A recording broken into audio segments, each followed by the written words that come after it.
Let us analyze our first transaction. Rohan buys a cell phone for his business for $1,300 and pays for it himself.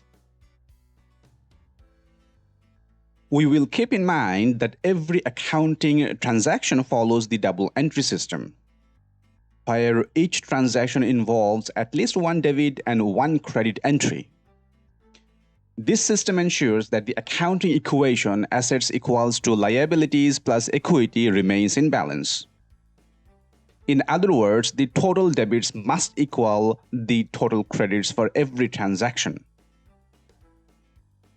Since Rohan buys a cell phone for the business, this is an investment in the business. Therefore, assets equivalent to $1,300 will be added. At the same time, since Rohan pays it himself, the owner's equity or stockholder's equity will also go up by $1,300.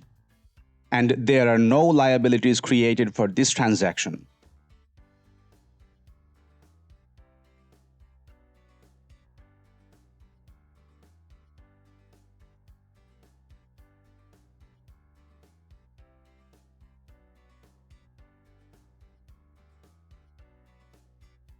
The lesson from this transaction is the owner's investment into the business raises its assets and owner's equity.